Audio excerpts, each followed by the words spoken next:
सब खां वधीक ज़ोर आम मुआशरे जे मामलात में वक्त दे ज़ोर इस्लाम अक्सर जगह ते ॾींदो आहे। ॾिसो न, तव्हां निमाज़ का वींदे करे आख़िरी इस्लाम जे हर रुकन ते गौर करियो। दीन इस्लाम उन जे लाइ हिकिड़ो टाइम मुतयन करे छॾियो आहे। अल्लाह जे पैगम्बर सल्लल्लाहु अलैहि वसल्लम जिन इस्लाम जी इमारत जे बारे में फरमाया, बुनियल इस्लाम अला खम्सिन, शहादत ला इलाहा इल्लल्लाह व अन्न मुहम्मद रसूलुल्लाह। पहिरें नंबर ते अल्लाह जी तौहीद जो इक़रार, पैगम्बर सल्लल्लाहु अलैहि वसल्लम रिसालत जो इक़रार आहे। अल्लाह ताला हिकिड़ो वक़्तु मुतयन करे छॾियो आहे। उहो टाइम कहिड़ो आहे?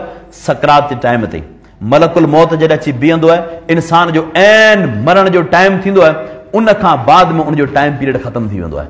उन टाइम ते फिरौन बि अल्लाह जी ज़ात खे मञी वरितो आहे न। उन खां अॻु में जेको बि इंसान इन शइ जो इक़रार करे थो, उन इंसान जी आख़िरत कामयाब थी वञे थी ऐं नाकामी खां बची वञे थो उहो इंसान। अहिड़ी तरह सां बिस्मिल्लाहिर रहमानिर रहीम वल अस्र इन्नल इंसान लफी खुस्र इल्लल्लज़ीना आमनू व अमिलुस्सालिहाति व तवासौ बिल हक़्क़ व तवासौ बिस्सब्र। अल्लाहुम्मा अन्फ़अना बिमा अल्लमतना व अल्लिमना मा यनफ़अुना व ज़िदना इल्मा।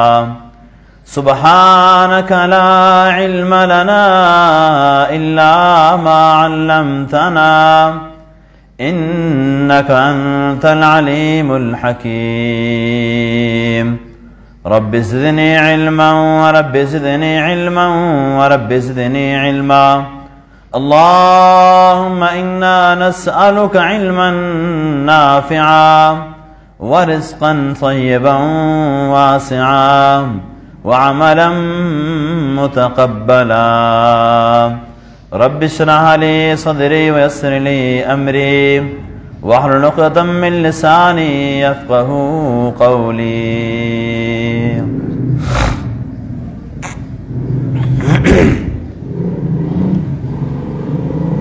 हर क़िस्म जी हम्द ऐं सना, बुज़ुर्गी, किबरियाई, वहदत, वॾाई, वाखाण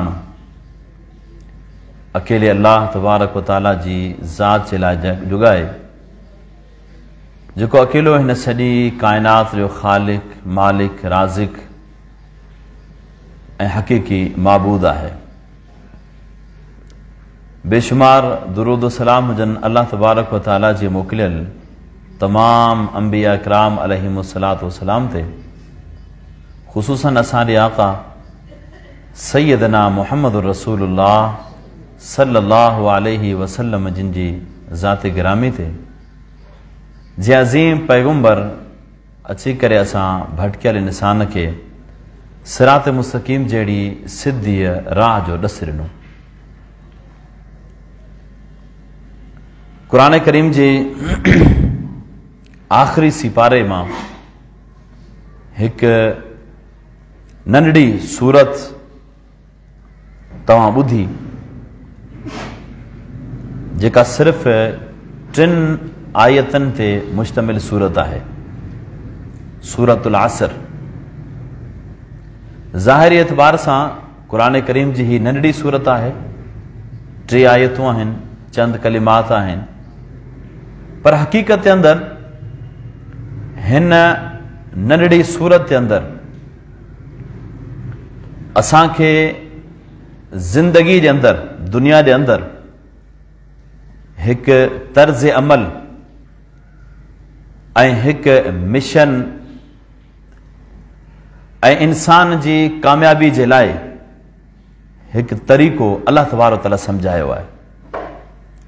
छो त दुनिया जे अंदरि उसूल आहे, हर इंसान जी सोच हूंदी आहे त आउं कामयाब थियां ऐं नुक़सान खां बची वञा। हर इंसान जी इहा सोच आहे, चाहे उहो मुस्लमान हुजे, गैर मुस्लिम हुजे, उहो दुनिया में अल्लाह ताला जी ज़ात खे मञण वारो हुजे या रब जी ज़ात जो इनकारी हुजे, उनजो ताल्लुक़ दीन सां हुजे, मज़हबी शख़्सियत हुजे या खणी जो दुनिया सां उनजो ताल्लुक़ हुजे, पर हर इंसान जी इहा सोच हूंदी आहे त आउं नुक़सान खां बची वञा, मूंखे फ़ाइदो मिले। एक नेक इंसान जी यह सोच आखिरत के बारे में होंगी है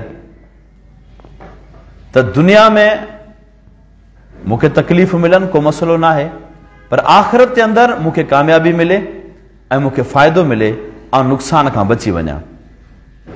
के इंसान की सोच दुनिया ते महदूद होंगी है तो दुनिया के अंदर आऊं कामयाब थिया, दुनिया में मुझी इज्जत थिए, दुनिया में मुझे नुकसान को भी न थिए।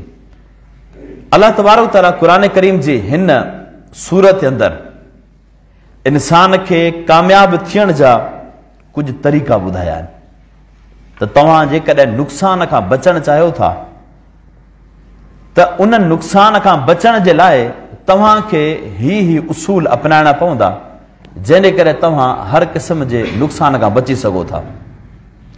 अल्लाह ताला हिन सूरत की शुरुआत कसम से कई है।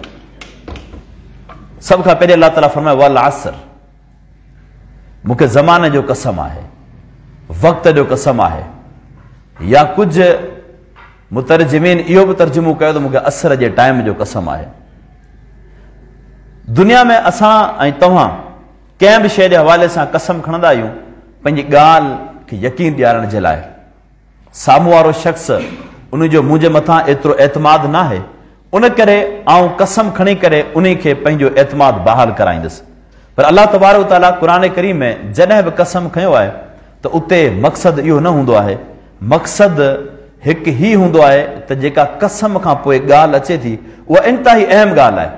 ऐं ॿिए नंबर ते जंहिं शइ जो अल्लाह ताला कसम खयो आहे उन शइ जी अज़मत ॿुधाइण मक़सद हूंदी आहे। ऐं कसम जे हवाले सां असां ऐं तव्हां खे दीन इस्लाम इन शइ जो पाबंद कयो आहे, मन कान हालिफन फलयहलिफ बिल्लाह औ लियस्मुत, त असांखे सिर्फ़ अल्लाह जो कसम खणणो आहे। पहिरीं ॻाल्हि सची ॻाल्हि कसम खणणो आहे, कूड़ो कसम नाहे खणणो। ऐं ॿिए नंबर ते त कसम असांखे सिर्फ़ अल्लाह जो खणणो आहे। अल्लाह जी ज़ात के छड़े करे अल्लाह के पैगंबर अलैहिस्सलाम बाकायदा मन कई ला तहलिफू बिआबाइकुम वला बिउम्महातिकुम वला बिल अंदाज औ कमा क़ाल अलैहिस्सलाम।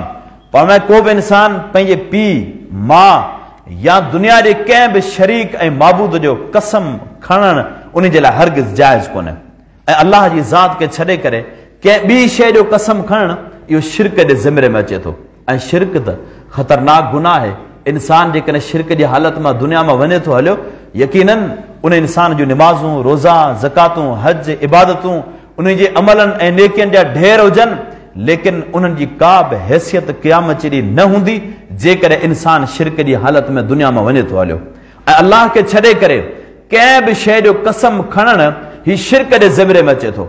असांजे मुआशिरे में ॾाढो अफ़सोस थींदो आहे ऐं हिकु क़िस्म जो ताजुब थींदो आहे त अल्लाह ताला इंसान के समझ ॾिनी आहे, इंसान के शूर ॾिनो आहे, अक़िल ॾिनो आहे, पर असां दीन जे मामले में अल्लाह जी शरीयत जे मामले में अक़िल शूर समझ इन्हनि सभिनी शयुनि खे थोरो साइड ते रखी छॾींदा आहियूं।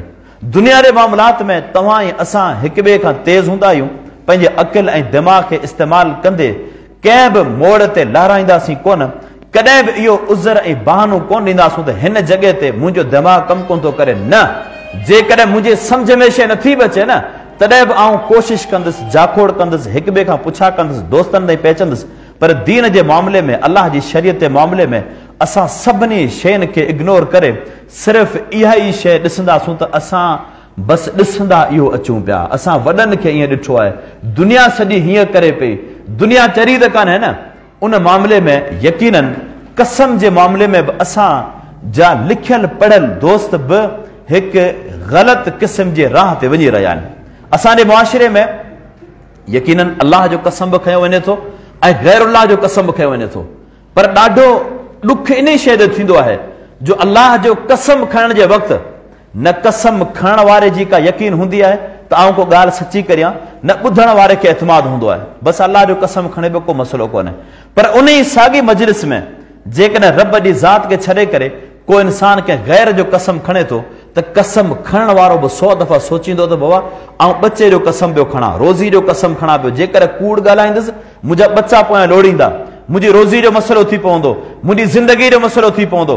ऐं ॿुधण वारे खे बि यकीन थी वेंदे त हिन हाणे पंहिंजी माउ जो कसम खयो आहे, पंहिंजे पीउ जो कसम खयो आहे, पंहिंजे बचे जो कसम खयो आहे, पंहिंजी रोज़ी जो कसम खयो आहे, हाणे हीउ कॾहिं बि कूड़ कोन ॻाल्हाईंदो। हीउ असांखे शैतान कहिड़ी लेवल ते पहुचाए छॾियो आहे जो असांजे ज़हन मां, असांजे तसवुर मां रब जे नाले जी उहा अज़मत, उहा हैसियत, उहा इज़त न आहे रही जेका हैसियत तव्हां ऐं असांजे पुट जी हैसियत आहे, असांजे कारोबार जी हैसियत आहे, असांजे दुकान जी हैसियत आहे, असांजे हथ में पियल खीर जे गिलास जी उहा हैसियत आहे, जेका हैसियत असां उन अलाह जी ज़ात ऐं अलाह जे नाले खे कोन ॾेई सघिया आहियूं।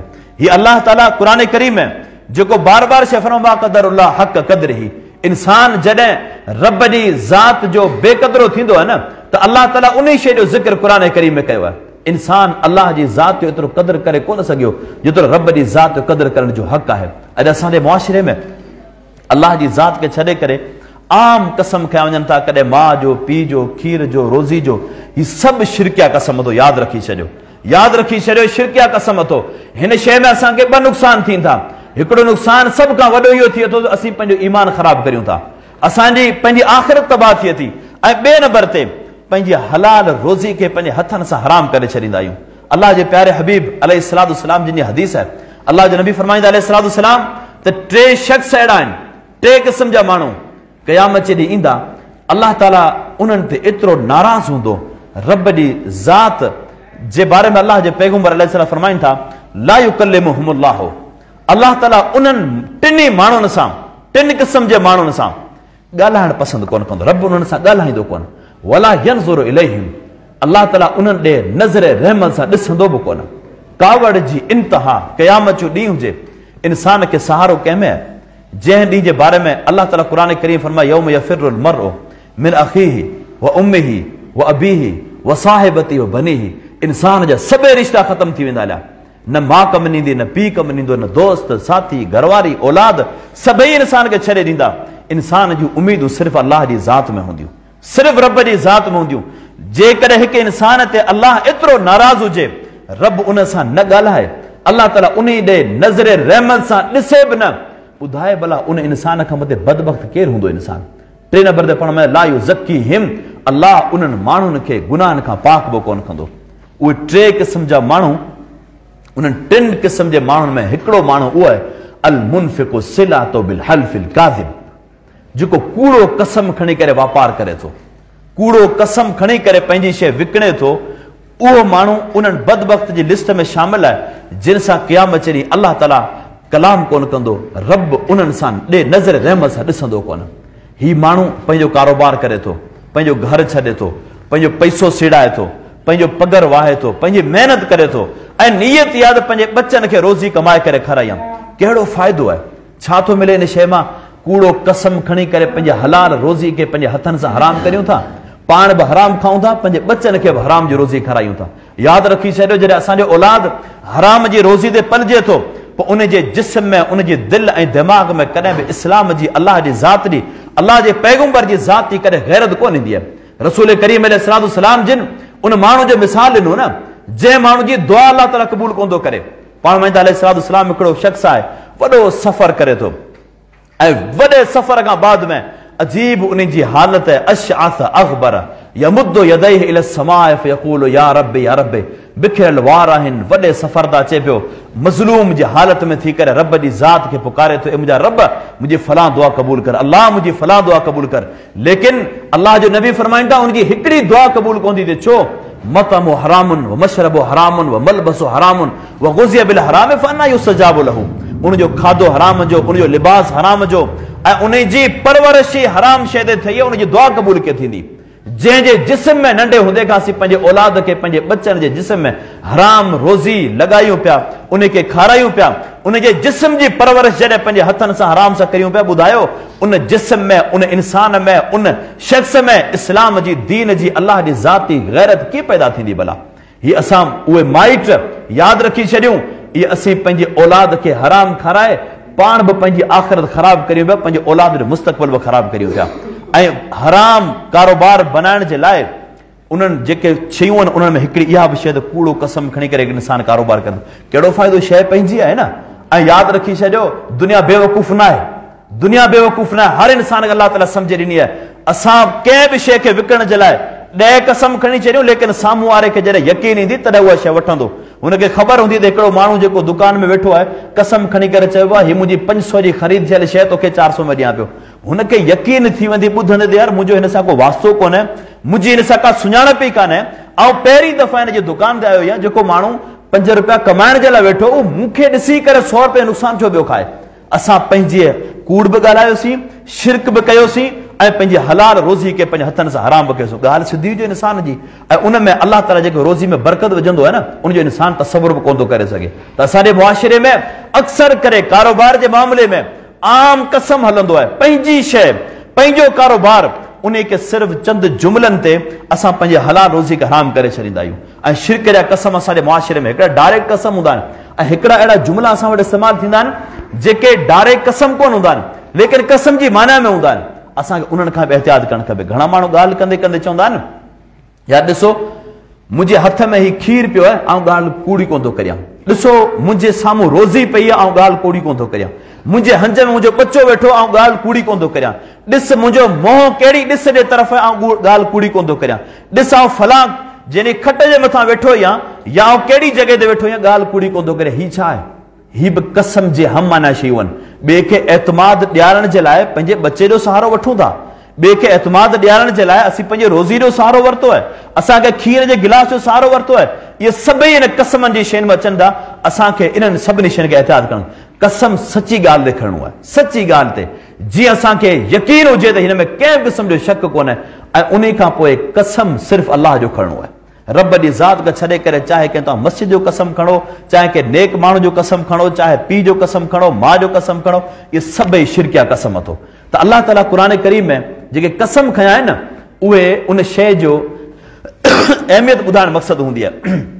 जंहिं बि शइ जो ज़िक्र थिए थो, ऐं असांखे अलाह ताला इहो पाबंद बनायो थो, मन कान हालिफन फलयहलिफ बिल्लाह औ लियस्मुत। जंहिं माण्हू खे कसम खणणो आहे उनखे घुर्जे सिर्फ़ु अलाह जो कसम खणे या ख़ामोश रहे। ऐं पूरे क़ुर करीम में अलाह तबारक तआला अक्सर जेको कसम खयो आहे न, उहो वक़्त जो कसम खयो आहे, टाइम जो कसम खयो। अलाह ताला क़ुर करीम मुख़्तलिफ़ शयुनि जा कसम कया आहिनि, पर अक्सर करे अलाह तबारक तआला क़ुर करीम जे अंदरि वक़्त ऐं टाइम जो कसम खयो आहे। कंहिं जॻह ते अलाह ताला फरमाए वल फज्र वलयालिन अश्र वशफ़ वल वतर वल्लैल इज़ा यसर। फज्र जे टाइम जो अलाह ताला कसम कयो हिते, ऐं अलाह ताला 10 तारीख़नि जो कसम खयो आहे जेके अशरा ज़िल हज में अचनि थियूं। अहिड़ी तरह सां अलाह ताला हिते राति जो कसम खयो आहे। ऐं ॿी जो फरमाए वशम्स वदुहाहा वल क़मर इज़ा तलाहा वन नहार इज़ा जल्लाहा वल्लैल इज़ा यग़शाहा। हिते अलाह ताला राति ऐं ॾींहं जा कसम कया आहिनि, सिज ऐं चंड जो कसम खयो आहे। ॿी जॻह ते फरमाए वल्लैल इज़ा यग़शा वन नहार इज़ा तजल्ला वमा ख़लक़ ज़कर वल उन्सा। हिते बि अलाह ताला राति ऐं ॾींहं जो कसम खयो आहे।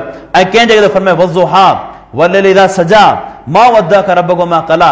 हिते अलाह तबारक तआला 2 पहिरनि जे चाश जे टाइम जो कसम खयो आहे, ऐं अलाह ताला राति जो बि कसम खयो आहे। इहो क़ुर करीम में अलाह तबारक तआला मुख़्तलिफ़ जॻहियुनि ते मुख़्तलिफ़ अंदाज़ में अलाह ताला वधि खां वधि टाइम जो कसम खयो आहे, वक़्त जो कसम खयो आहे। त हिन सूरत जी शुरूआत बि अलाह ताला कहिड़े कसम सां कई आहे? वल असर, मूंखे ज़माने जो कसम आहे, वक़्त जो कसम आहे, असर जे टाइम जो कसम आहे। ऐं अक्सर तौर ते अलाह ताला क़ुर करीम में वक़्त ऐं टाइम जो कसम खणी करे तव्हां ऐं मूंखे वक़्त जी अहमियत ॿुधाइण अलाह ताला जो मक़सदु आहे हिन शइ में। ऐं हिते अलाह तबारक तआला अॻियां जेका वसफ़ लफ़्ज़ ज़िक्र कयो आहे न, इन्नल इंसान लफ़ी खुस्र, बेशक इंसान नुक़सान में आहे। ऐं नुक़सान जे ज़िक्र करण खां पहिरीं अलाह ताला कसम कयो आहे वक़्त जो, टाइम जो। हिन में असांखे इशारो आहे, जेकॾहिं कोई इंसान नुक़सान खां खसारे खां बचणु चाहे थो, उनखे घुर्जे पंहिंजे वक़्त जो क़दुरु करे, पंहिंजे टाइम जो क़दुरु करे। ऐं हीउ एॾो उसूल अथव, यादि रखी छॾियो, इन उसूल खे असां दीन जे मामले में अपनायूं तॾहिं बि कामयाबु आहियूं, दुनिया जे मामलात में अपनायूं तॾहिं बि कामयाबु आहियूं। हिकु दुकानदार इंसान पंहिंजो दुकानु लॻाए थो, कामयाबु तॾहिं थींदो जॾहिं पंहिंजे कारोबार खे टाइम ॾींदो। कारोबार खे टाइम नथो ॾे, नाकाम ईंदो हलियो। हिकु शागिर्द चाहे थो ऐं पंहिंजी क्लास में पोज़ीशन खणा, नुक़सान खां बची वञा, ऐं पंहिंजी हिकिड़ी हैसियत जमायां, पंहिंजी पढ़ाई खे, पंहिंजी तालीम खे जॾहिं टाइम ॾींदो तॾहिं कामयाबु थींदो।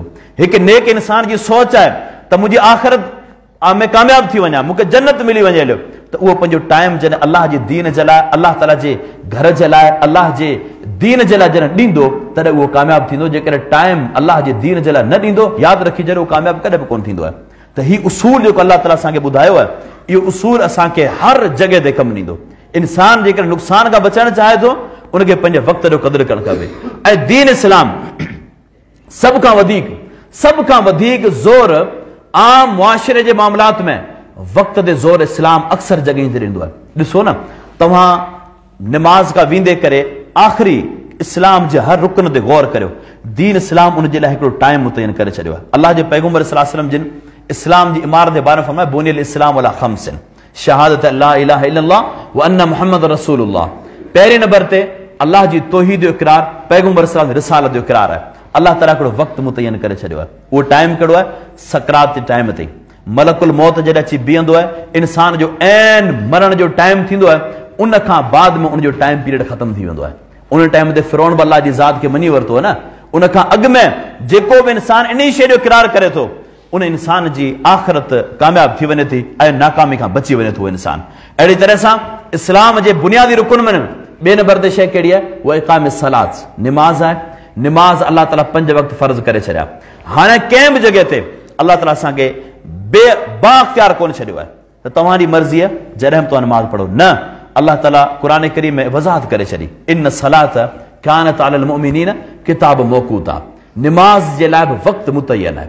हिन निमाज़ जो टाइम आहे ऐं निमाज़ जे टाइम खे ॿुधाइण जे लाइ अल्लाह जे पैगम्बर सल्लल्लाहु अलैहि वसल्लम जे साम्हूं जिब्रील अमीन 2 ॾींहं लगातार ईंदो रहियो।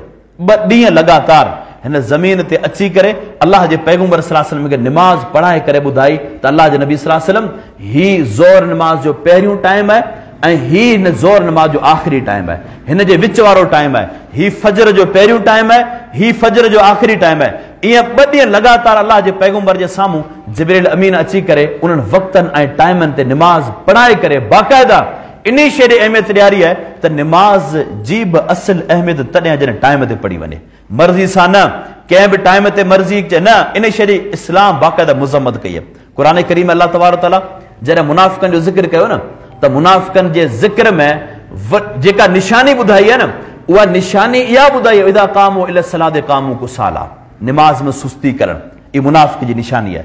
ऐं ॿी जॻह फरमाई वैलुल लिल मुसल्लीन अल्लज़ीन हुम अन सलातिहिम साहून, जेके निमाज़ में सुस्ती कनि था न उन्हनि निमाज़ियुनि जे लाइ वैल आहे, तबाही आहे, बर्बादी आहे, हलाकत आहे। अॼु असांजे मुआशिरे में यकीनन हर शइ में सभ खां वधीक बेक़दरी असां वटि टाइम जी हूंदी आहे। असां वटि को अहसासु कोन हूंदो त असांजो टाइम कीअं ज़ाया थिए पियो, कीअं वञे पियो। ऐं यादि रखी छॾियो जेको ज़िंदगी जो सिज असांजो लहे पियो न उहो वरी करे ज़िंदगी में दोबारा कॾहिं बि कोन ईंदो। असांजे ज़हन में असांजी उमिरि वधे पई। 2023 में जेकॾहिं मुंहिंजी उमिरि हुई 31 साल त हाणे 24 में मुंहिंजी 31 साल थी वई। ही तइदाद में उमिरि वधे पई पर असुल उमिरि असांजी घटिजे पई। इंसान जो जेको ज़िंदगी जो सिज लहंदो वञे पियो ही उनजे ॾींहंनि मां घटि थींदो वञे पियो। पर असांखे उन शइ जो अहसासु कॾहिं बि कोन हूंदो आहे त कीअं असांजो टाइम वञे पियो, केॾांहुं वञे पियो, हीअ ज़िंदगी केॾांहुं वञे पई। क़यामत जॾहिं अल्लाह ताला असांखे हर शइ जो हिसाबु किताबु कंदो, हर शइ जो हिसाबु किताबु कंदो। फमन यअमल मिस्काल ज़र्रतिन, अल्लाह ताला क़ुरान करीम मिसाल न जंहिं इंसान दुनिया में ज़रे बराबर बि को अमल कयो न भलाई जो या बुराई जो, क़यामत जॾहिं इंसान खे ॾिसण में ईंदो। ज़रे जेतिरो अमल इंसान खे थोरे टाइम में उहो करिणो हूंदो आहे। ऐं हर शइ जो असांखे पुछाणो थींदो क़यामत जॾहिं असांजो टाइम केॾांहुं वञे पियो, असांजो वक़्तु किथे ज़ाया थिए पियो। ख़ुसूसन यादि रखी छॾियो असांजे नौजवान तबिके में अक्सर करे बेक़दरी टाइम जी थिए थी। को अहसासु कोन हूंदो आहे जेकॾहिं फलां तारीख़ ते बाबा मैच आहे, सॼो ॾींहुं गुज़री वञे, केतिरा ॾींहं असां लाइ गुज़री वञनि, न असांखे कॾहिं पंहिंजे मुस्तक़बिल जो फ़िक्र हूंदो, न असांखे अलाह जे दीन जो फ़िक्र हूंदो, न पंहिंजे आख़िरत जो फ़िक्र हूंदो। सभिनी शयुनि खे साइड ते रखी करे असांजो सुबुह ऐं शाम इन्हनि फुज़ूल ऐं ज़ाया कमनि जेको त बेकार कमनि वञे थो। या त बाबा फलां टाइम असांजो आहे, उन जॻह ते असांखे फलां होटल ते वेही करे गैदरिंग करणी आहे, कलाकनि जा कलाक ज़ाया थी वञनि था। न का कम जी ॻाल्हि आहे, न पंहिंजे मुस्तक़बिल जी ॻाल्हि आहे, न दीन जी ॻाल्हि आहे, न कंहिं बि फ़ाइदे जी ॻाल्हि आहे। हीअ पंहिंजे वक़्त खे असीं ज़ाया करे यादि रखी छॾियो पंहिंजी दुनिया बि ख़राबु करियूं पिया ऐं क़यामत जॾहिं बि असांखे हर सेकंड जो हिसाबु किताबु ॾियणो पवंदो आहे। दुनिया में जेके इंसान कामयाबु थिया न उन्हनि माण्हुनि पंहिंजे टाइम जो क़दुरु कयो आहे। इमाम अलबानी रहमतुल्लाह अलैह वक़्त जो अज़ीम शख़्सियत थी गुज़री आहे। हदीस जे फ़न जे हवाले सां उसूल हदीस में हिकिड़ो नालो इमाम अलबानी रहमतुल्लाह अलैह जो। इमाम अलबानी जे बारे में अचे थो त पंहिंजे इमाम साहब जे नज़र घटि हुई न, उनजे करे घर जो जेको कुंडो दरवाज़े जी कुंडी लॻल हुई उहा थोरी इन लेवल जी वेझो उनखे खोलण में टाइम लॻंदो, उहा घर जी उहा कुंडी चेंज कराए छॾी, चए मुंहिंजो टाइम ज़ाया थिए थो, वक़्तु ज़ाया थिए थो। इमाम अहमद बिन हंबल रहमतुल्लाह अलैह, वॾो नालो इमाम साहब जो, जंहिं को बि मुस्लमान जेको थोरा घणी तारीख़ वाक़ुफ़ आहे न, इमाम साहब जे नाले खां अणवाक़ुफ़ कॾहिं बि कोन थींदो आहे। जॾहिं जेल मां वापसी पंहिंजे घर अचे थो न, घर वारा इन शइ जी डिमांड कंदा, तव्हां पंहिंजे घर वियो, दोस्त ईंदा, मुबारकबाद ॾींदा, लेकिन इमाम साहब चवे पियो जेल में जेको मुंहिंजो टाइम गुज़रियो आहे न, उनजो जवाबु ॾेई सघां थो, पर पंहिंजे घर सिर्फ़ु दोस्तनि जे लाइ वेही करे ऐं पंहिंजो टाइम ज़ाया कंदुसि, क़यामत ॾींहुं अलाह खे कहिड़ो जवाबु ॾींदुसि। ऐं निकिरी वञे थो इल्म जी तलब में, ऐं बाक़ाइदा उन्हनि पंहिंजो नालो रोशन करायो आहे। जिन माण्हुनि पंहिंजे टाइम जो क़दुरु कयो आहे, अलाह ताला उन्हनि जे वक़्त में बरकत ॾेई छॾी। थोरे टाइम में एॾो वॾो कमु करे विया हलिया, जेको यकीन सम्झो मुहद्दिसीन किराम जेके किताब लिखी विया न, 10, 15, 20 साल में असां 50 साल ताईं उहे पढ़ी बि कोन था सघूं अॼु ताईं। उन वक़्त में को जदीद क़िस्म जी सहूलियत कोन हुई, हिन वक़्तु जदीद सहूलियत आहे। तव्हांखे हिकिड़ी हदीस ॻोल्हणी आहे, तव्हांजे लाइ चंद सेकंडनि जो मामिलो आहे, तव्हां उन शइ खे सर्च करियो, सभई हवाला तव्हांजे साम्हूं अची वेंदा हलिया, लेकिन उन्हनि मुहद्दिसिन हिकिड़ी हिकिड़ी हदीस जे लाइ महीननि जा महीना सफ़र कया आहिनि। फलां जॻह ते हदीस फलां मुहद्दिस वटि आहे, पंहिंजो सभु कुझु हड़ा वड़ा विञाए करे उन हदीस जे लाइ पहुचंदा हुआ, लेकिन उन्हनि पंहिंजो ईअं हिकिड़ी हिकिड़ी हदीस गॾु करे जेके किताब लिखी विया हलिया, अॼु तव्हां ऐं आऊं उहे पंहिंजे पूरी ज़िंदगी में पढ़ी कोन था सघो। हीउ वक़्त जो क़दुरु जिन माण्हुनि कयो आहे, दुनिया में अलाह ताला उनखे कामयाबु करे छॾियो, आख़िरत उन्हनि जी हू बि कामयाबु आहे। असां वटि सभ खां वधीक बेक़दरी इन शइ जी थींदी आहे। निमाज़नि जे टाइम जे हवाले सां ॾिसो न, असां वटि तक़रीबन थींदो ईअं, जंहिं इंसान जे ज़हन में शइ अची वञे न, मूंखे निमाज़ टाइम ते नाहे पढ़णी, उनखे कॾहिं तौफ़ीक़ बि कोन मिलंदी। तव्हां तजुर्बो करे ॾिसो, बाबा ज़ोर निमाज़ जो टाइम 1 बजे आहे, तव्हां ॾिसंदा कुझु दोस्तनि जी आदत हूंदी 1:15 बजे ईंदा, तव्हां साॻी टाइम खे 1:15 ते खणी अचो, उहे ई साॻी दोस्त तव्हांखे 1:30 बजे नज़र ईंदा। तव्हां टाइम खे 1:30 बजे खणी अचो, उहे ई दोस्त तव्हांखे 1:45 बजे नज़र ईंदा। माना मजबूरी त कोन हुई न, जेके माण्हू 1 बजे टाइम वारा 1:15 ते अचनि था, उहे माण्हू अॼु 1:45 बजे ताईं कीअं पिया अचनि। हीउ छा आहे? हीउ जॾहिं तव्हांजे असांजे ज़हन में वक़्त जो क़दुरु न हूंदो आहे, त पोइ इहो तौफ़ीक़ ई कोन मिलंदी आहे। बसि इहो ज़हन ठहियलु हूंदो, निमाज़ खे तव्हां कहिड़े बि 2 बजे ताईं करियो, त बि उहो साॻी माण्हू लेट सां अचणु हिकु इंसान जे जिस्म जो हिसो बणिजी वेंदो आहे। दीन इस्लाम इन शइ जो ज़ोर ॾिनो, टाइम जो, वक़्त जो। वक़्त ते निमाज़ न पढ़ण वारे खे मुनाफ़िक़नि जी निशानी में लिस्ट में शुमार कयो आहे। अहिड़ी तरह सां रोज़े जो मसइलो तव्हां ॾिसो, रोज़ो दीन इस्लाम फ़र्ज़ कयो आहे, ऐं रोज़े में बाख़्तियार कोन हुयोसीं, तव्हांजी मर्ज़ी आहे, पर न इस्लाम असांखे टाइम पीरियड मुतयन करे ॾिनो आहे। 30 रोज़ा रखणा आहिनि, 29 रोज़ा रखणा आहिनि, तव्हांजी मर्ज़ी पे जॾहिं रखो। न रमज़ान शरीफ़ जो चंड ॾिसणो आहे, ईद जो चंड ॾिसण ते इहो तव्हांजो टाइम पीरियड आहे। इन में जेको रोज़ो तव्हांजो फ़र्ज़ आहे, बग़ैर कंहिं मजबूरी जे को माण्हू रोज़ो छॾे थो, ज़िंदगी सॼी रोज़ा रखे, उन हिकिड़े रोज़े ते अजर कोन पइजी सघंदो कॾहिं बि न। हीउ छा आहे? वक़्त ते शइ जी अहमियत आहे। या अहिड़ी तरह सां रोज़ो रखणो आहे, उहा 10 कलाक, 11 कलाक, 12 कलाक या 9 कलाक तव्हांखे बुख उञ बर्दाश्त करणी आहे। हाणे तव्हांजी मर्ज़ी आहे, न इस्लाम टाइम मुतयन करे ॾिनो आहे। पोइ सुबुह जो फजर खां वेंदे मग़रिब ताईं इहो तव्हांजो टाइम आहे, इन में तव्हांजो रोज़ो आहे। हाणे इन खां बाद में तव्हांजी मर्ज़ी आहे, जेकॾहिं तव्हां इन टाइम पीरियड में थोरो जेकॾहिं मग़रिब में 15 मिंट 20 मिंट पिया आहिनि, तव्हां सॼो ॾींहुं बुख उञ बर्दाश्त कई आहे, 10-15 मिंट अॻु में का शइ खाई पी छॾी ॼाणी वाणी, तव्हांजो रोज़ो कोन थियो। छो तव्हां वक़्त जो क़दुरु कोन कयो, टाइम जो क़दुरु कोन कयो आहे। हीउ वक़्त खे इस्लाम अलाह जे पैगम्बर सल्लल्लाहु अलैहि वसल्लम बाक़ाइदा अहमियत ॾिनी आहे। या तव्हां इन हवाले सां ज़कात ॾिसो, ज़कात फ़र्ज़ आहे, पर ज़कात जे लाइ बि इस्लाम टाइम मुतयन करे ॾिनो आहे।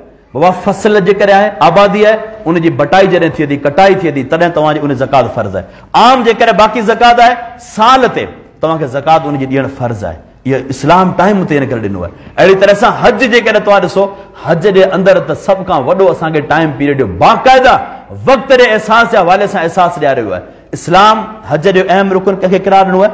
अरफ़ात जे मैदान खे। अरफ़ात जे मैदान 10 तारीख़ ते अरफ़ात जे मैदान में हाजी वञे बग़ैर के मजबूरी, जेकॾहिं को मजबूरी थी वञे थी, नथो पइजी सघे, माफ़ कजो, 9 तारीख़ ते अरफ़ात जो ॾींहुं आहे। हाणे उन ॾींहुं जेकॾहिं को माण्हू मजबूरी जेकॾहिं नथो पइजी सघे, त 10 तारीख़ ते फजर खां अॻु में उनखे अरफ़ात में पहुचणो आहे। जेकॾहिं अरफ़ात न पहुतो त उनजो हज ई न थियो आहे। अरफ़ात में पहुतो, हज मुकमल कयईं, अलाह ताला खां दुआऊं घुराईं, अलाह ताला जेकॾहिं उनजो हज क़बूल कयो आहे, रज़ाका यौमिन वलदतु उम्मुहु, अलाह जो नबी फरमाइनि था, वापसी अचे थो ॼण उनखे उनजी माउ अॼु जनम ॾिनो आहे। कंहिं बि क़िस्म जो को ॾोह कोन्हे, जुर्म कोन्हे, गुनाह खां साफ़ थी करे वापसी अचे थो। ऐं इहो ई साॻी माण्हू जेको अरफ़ात जे मैदान में चंद कलाक वेठो रहियो, या हज जे लाइ अहराम ॿधी करे 8 तारीख़ खां 12 तारीख़ ताईं या 13 तारीख़ ताईं उहो साॻे मिना अरफात मुज़दलिफ़ा इन्हनि जॻहियुनि ते रहियो आहे ऐं उन साॻी जॻह ते हींअर को माण्हू वञे थो 1 महीनो 2 महीना अरफात मैदान में वेठो रहे थो, इबादत करे थो, मिना जे मैदान में इबादत करे थो, मुज़दलिफ़े जे मैदान में इबादत करे थो, छा को माण्हू उनखे हज जो अजर ॾींदो? कॾहिं बि न। हींअर चवंदा बाबा तव्हां अरफात में नमाज़ पढ़ंदा उनखां बहितर तव्हां बैतुल्लाह में वञी पढ़ो, तव्हां मिना में नमाज़ पढ़ंदा उनखां वधीक अजर बैतुल्लाह में नमाज़ पढ़ण जो आहे, छो त हू टाइम ते पहुचणो हो। जेको माण्हू टाइम ते पहुतो आहे उन खे हेॾो वॾो अजर मिलियो, ज़िंदगी जा गुनाह माफ़ थी विया आहिनि। लेकिन जेकॾहिं टाइम जो अहसास न थियो आहे त हुनखे उहो अजर, उहो सवाब, उहो अहमियत कोन मिली सघी आहे। इस्लाम जी हर शइ में बाक़ाइदा अल्लाह जे पैगंबर सल्लल्लाहु अलैहि वसल्लम वक़्त खे वधीक हैसियत ॾिनी आहे, वधीक जेको उन शइ खे बाक़ाइदा एहसास ॾियारियो आहे तव्हां टाइम जो क़दुरु करियो। अॼु असांजे मुस्लमान मुआशिरे में यकीनन सभ खां वधीक बेक़दरी वक़्त ॾिए, सभ खां वधीक बेक़दरी वक़्त ॾिए। असां जेको इस्लाम शरी हिसाब सां असांजे लाइ कारोबार करण जो टाइम आहे असां उनखे आम शइ में विञाए छॾियोसीं। जेको आराम करण जो टाइम आहे असांजी ज़िंदगी सॼी उबतड़ आहे, तंहिंजे करे असां रोज़ बरोज़ मुआशिरे मामले में बीमारियुनि वर चढ़ियल आहियूं। जिस्मानी एतबार सां बि असां केतिरनि बीमारियुनि जे वर चढ़ी वियासीं। छो? असां हिकिड़ी निज़ाम जी जॾहिं उबतड़ मामिलो कयोसीं, वक़्त खे का अहमियत कोन ॾीसूं, त पोइ असांजो निज़ाम ईअं हलणु लॻो आहे। त अल्लाह ताला क़ुर करीम जे हिन सूरत जे शुरू में वक़्त जो अहसास ॾियारियो, वल असर, मूंखे ज़माने जो कसम आहे, इन्नल इंसान लफ़ी ख़ुस्र, इंसान खसारे में आहे, नुक़सान में आहे। हा, नुक़सान खां केरु बची सघे थो? इल्लल लज़ीना आमनू व अमिलु सालिहात, उहे माण्हू नुक़सान खां बची सघंदा जिन ईमान आंदो, जिन ईमान आंदो ऐं अमल सालिह कयूं। माना नुक़सान खां बचण जे लाइ पहिरियों उसूल छा? ईमान आहे।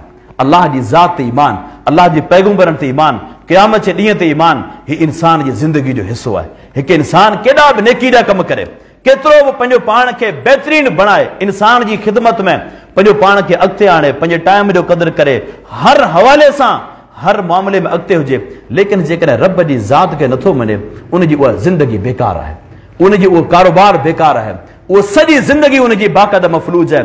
उहो इंसान पंहिंजो पाण खे केॾी वरी लेवल ते छो न पहुचाए छॾे? उहो सम्झो त मूं वटि फलां डिग्री अची वई, फलां मुंहिंजी हैसियत थी वई, फलां जॻह ते पहुची वियुसि, फलां उहिदे ते पहुची वियुसि, लेकिन जेकॾहिं उन माण्हू खे रब जी ज़ात जो क़दुरु कोन्हे, अल्लाह जी ज़ात जी तौहीद जो क़दुरु कोन्हे, रब जी ज़ात में शिरक करे थो, कॾहिं कंहिंजे दर ते कॾहिं कंहिंजे दर ते, यादि रखी छॾियो उनजी उन ज़िंदगी जो को फ़ाइदो कोन्हे।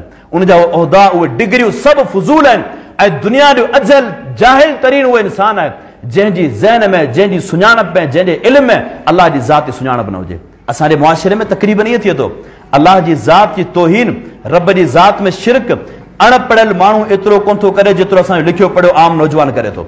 अक्सर करे ईअं तव्हां नोट करे ॾिसो, जेको अणपढ़ियल शख़्स आहे उहो बेवकूफ़ी में, अणॼाण में ॿियनि दुनिया जे माण्हू खे ॾिसी करे शिरक जा कमु कंदो आहे। लेकिन जेको माण्हू दुनिया जो पंहिंजो पाण खे हिकु शख़्सियत सम्झंदो आहे न, उहो डायरेक्ट रब जी ज़ात जो इनकार त वॾो गुनाह जो कमु आहे, लेकिन अल्लाह जी ज़ात जी तौहीन कॾहिं बि कोन मुड़ंदो आहे। पोइ उहे डिग्रियूं, उहे इल्मु, उहे तालीम, उहे सभु शयूं कहिड़े कम जूं आहिनि? उहो दुनिया जो जाहिल तरीन इंसान आहे। जंहिं को इंसान पंहिंजे रब खे नथो सुञाणे उहो कंहिंखे सुञाणंदो? ऐं असांजे मुआशिरे में तक़रीबन थींदो ई आहे, जेके माण्हू इन ज़हनियत जा हूंदा आहिनि उहे चवंदा बाबा असांजी दिलि साफ़ आहे न, छा कंदो अल्लाह जी ज़ात जी सुञाणप, छा कंदी रब जी ज़ात जी तौहीद, छा कंदी असांखे अल्लाह जी इबादत? असांजी दिलि साफ़ आहे। जंहिंजी दिलि ईमान खां, अल्लाह जे ख़ौफ़ खां साफ़ हुजे उनखे इहे शयूं छा कंदियूं? ऐं यादि रखी छॾियो, उहे उन्हनि माण्हुनि जो हिकिड़ो ज़हन हूंदो त बाबा ठीकु आहे, मुंहिंजो कमु आहे इंसान जो ख़िदमत करणु, इंसान जो अहसासु करणु, मुआशिरे जो अहसासु करणु, इहे शयूं मुंहिंजे लाइ सभु कुझु, मुंहिंजो मज़हब बि इंसानियत आहे, मुंहिंजो दीन बि इंसानियत आहे। ऐं चवां थो त कॾहिं बि उहो माण्हू इन ॻाल्हि में सचो कोन थी सघंदो। छो? जेको माण्हू रब जी ज़ात जो क़दुरु कोन थो करे, जंहिं रब असांखे ख़लकियो आहे, जंहिं अल्लाह असांखे पैदा कयो आहे, जंहिं अल्लाह जो असांजे हेॾियूं नेमतूं आहिनि, जंहिं रब जा हेॾा वॾा अहसान आहिनि, जंहिं रब जी ज़मीन ते रही करे जेको माण्हू अल्लाह जी ज़ात खे कोन थो सुञाणे न, रब जी ज़ात जो क़दुरु कोन थो करे, उहो पाड़े में, मुआशिरे में आम माण्हू जो कहिड़ो क़दुरु कंदो? उन मां असीं कहिड़ी उमेद रखूं त को दुनिया जे कंहिं मौसम जो पंहिंजो क़दुरु कंदो हूंदो?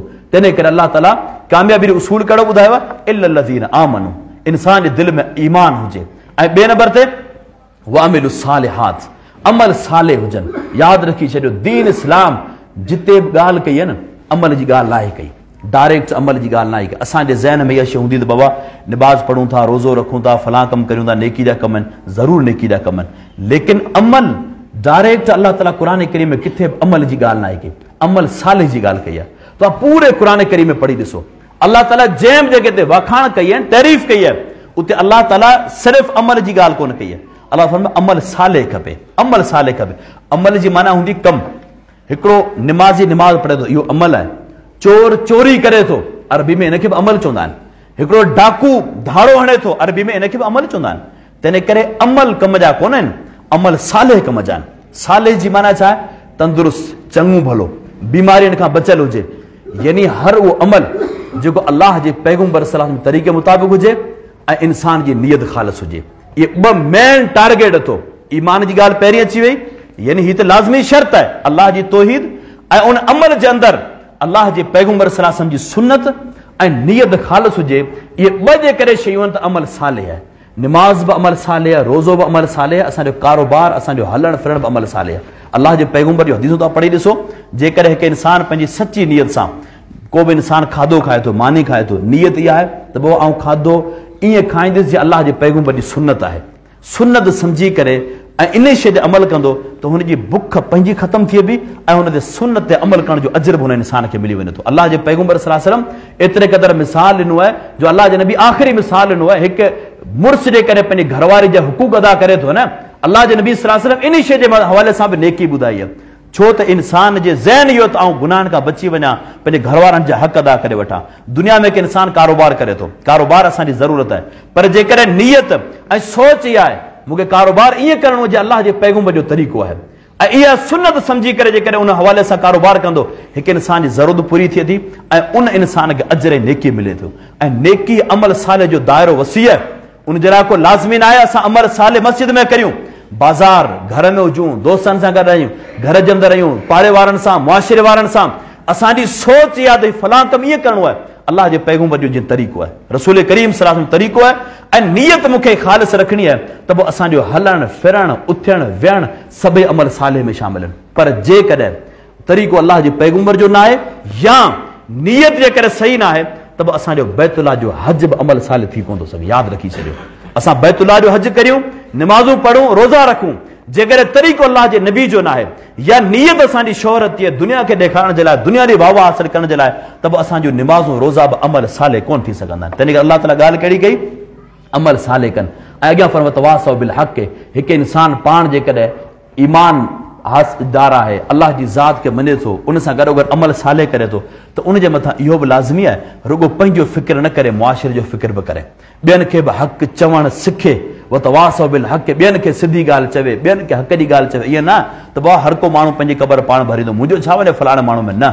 ॿियनि जो फ़िक्र करणु, ॿियनि खे सिधी ॻाल्हि चवणु, ॿियनि खे सुठी ॻाल्हि चवणु ऐं ग़लति शइ खे ग़लति चवणु, इहो इंसान जी ज़िंदगी जो हिसो हुअणु खपे। अल्लाह जे नबी फरमाईंदा जेको मन राह मिनकुम मुनकरन फल्युग़य्यिरहु बियदिही, इंसान जेकॾहिं ग़लति कमु ॾिसे थो न, उनखे घुर्जे पंहिंजे हथनि सां उनखे ख़तमु करे, मिटाए छॾे, तब्दील करे छॾे। जेकॾहिं हथ जी ताक़त न आहे भई लिसान ई, ज़बान सां मन करे रोके, ज़बान जी ताक़त न आहे भई कल्बी घटि में घटि दिलि में त उनखे बुरो सम्झे। असांजे मुआशिरे में थींदो ईअं, असीं गुनाह ॾिसंदा पियूं, ग़लतियूं ॾिसंदा पियूं, त बसि ठीकु आहे, हर माण्हू पाण पंहिंजी क़बर पाण भरींदो, मुंहिंजो छा वञे, हुनजो पंहिंजो मज़हब आहे, हुनजो पंहिंजो दीन आहे। इहा नंढड़ी सोच आहे, इहा नंढड़ी सोच आहे। वसी सोच इंसान जी इहा आहे जीअं पंहिंजो फ़िक्र करणो ते मुआशिरे जो फ़िक्र करणो आहे। फलां मुंहिंजो दोस्त आहे, फलां पाड़े वारो, फलां इंसान ग़लति कमु करे पियो, फलां माण्हू शिरक जो कमु करे पियो, फलां माण्हू अल्लाह जे दीन खां परे आहे, मुंहिंजो फ़र्ज़ु आहे ऐं उनखे बि दीन जे तरफ़ वेझो आणण जी कोशिशि करियां, पोइ हिदायत अल्लाह जे हथ में। ऐं आख़िरी शइ अल्लाह ताला फरमायो तवासौ बिस्सब्र, इंसान जॾहिं तव्हां ॿिए खे हक़ चवंदा तकलीफ़ तव्हांखे ज़रूरु मिलंदी। यादि रखी छॾियो, तव्हां ॿिए खे हक़ चओ ऐं दुनिया तव्हांजी मुखालफ़त न करे, इहो नामुमकिन आहे, नामुमकिन आहे। हा, दुनिया में मुखालफ़त के मुनाफ़िक़ जी न थिए ॿी ॻाल्हि आहे, दुनिया में तारीख़ रही आहे, जिन बि सिधी ॻाल्हि कई आहे दुनिया उनजी मुखालफ़त ज़रूरु कई आहे, पर उन में सब्र करणो। वतवासौ बिस्सब्र, उन में असांखे सब्र जो दामन पंहिंजो पाण खे पकड़ूं ऐं इहो ज़हन में रखी छॾियूं, दुनिया तव्हां असांजी मुखालफ़त जेकॾहिं करे थी न, त यादि रखी छॾियो दुनिया में पथर हमेशह फलदार वण खे लॻंदा आहिनि। अॼु ताईं कंहिं बि कंडे वारे वण खे कंहिं पथर कोन हया आहिनि। जंहिं वण में फल हूंदो, मेवो हूंदो न, दुनिया पथर उनखे हणंदी आहे।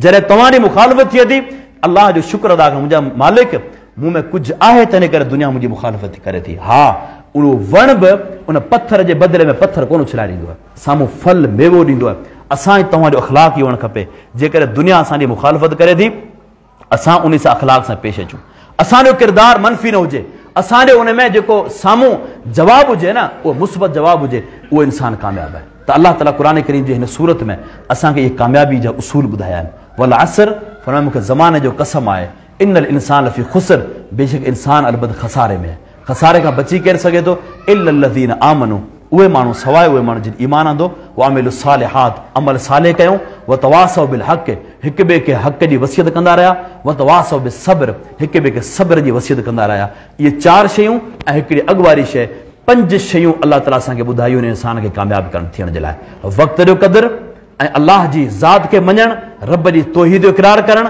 अलाह जी ज़ात ईमान आणणु, इहा ॿी शइ थी। ऐं 3 नंबर ते अमल सालेह करणु, ऐं 4 नंबर ते ॿियनि खे हक़ चवणु, हक़ चवण में कंहिं बि क़िस्म जो ख़ौफ़ ऐं लालच इंसान खे न रोके। ऐं 5 नंबर ते जेका शइ अलाह ताला ॿुधाई आहे, जेकर दुनिया तव्हांखे हक़ चवण तां नाराज़ थिए, तव्हांखे सब्र करिणो आहे, बेसब्री न आहे करे इहे 5 शयूं तव्हां असांजी ज़िंदगीअ में अची वयूं, असीं नुक़सान खां बची सघूं था। जेकर इन्हनि 5 शयुनि मां कंहिं बि शइ हिकिड़ी खोट थी वई, यादि रखी छॾियो, असां नुक़सान में अची वेंदासूं, असां कॾहिं बि जेको सो फ़ाइदो हासिल करे कोन सघंदासूं। अलाह ताला खां दुआ आहे त हीअ क़ुर करीम जेका सूरत मूं तव्हांजे साम्हूं ज़िक्र कई, अलाह ताला इन में जेका बि सही ॻाल्हि ॿुधाई आहे, दीन अल्लाह जे पैगम्बर जी हदीस मुताबिक़, अल्लाह ताला उन ते सभ खां पहिरीं मूंखे बि तव्हां सभिनी खे अमल करण जी तौफ़ीक़ अता फ़रमाए, ऐं ॿियनि ताईं इहो पैगाम पहचाइण जी तौफ़ीक़ अता फ़रमाए। जेकर का बि ग़लती सां को लफ़्ज़ निकिरी वियो त अल्लाह ताला असांखे उहो माफ़ फ़रमाए। अल्लाह ताला असांखे वक़्त जो क़दुरु करण जी तौफ़ीक़ अता फ़रमाए। अल्लाह ताला असांखे पंहिंजे टाइम जो क़दुरु करण जी तौफ़ीक़ अता फ़रमाए। अल्लाह ताला असांखे तौहीद जी सम्झ नसीब फ़रमाए। अल्लाह ताला असांजी दिलनि में तौहीद जी सची गैरत नसीब फ़रमाए। अल्लाह ताला असांखे अमल साले करण जी तौफ़ीक़ अता फ़रमाए। असांजो हलणु फिरणु उथणु वेहणु प्यारे पैगम्बर सल्लल्लाहु अलैहि वसल्लम जी सुन्नत मुताबिक़ असांखे उन अमल करण जी तौफ़ीक़ अता फ़रमाए। अल्लाह ताला असांखे हिक ॿिए खे हक़ ॻाल्हि चवणु ऐं उन खां सवाइ दुनिया जी तकलीफ़ुनि ते सब्र करण जी तौफ़ीक़ अता फ़रमाए। व आख़िर दावाना अनिल हम्दुलिल्लाहि रब्बिल आलमीन।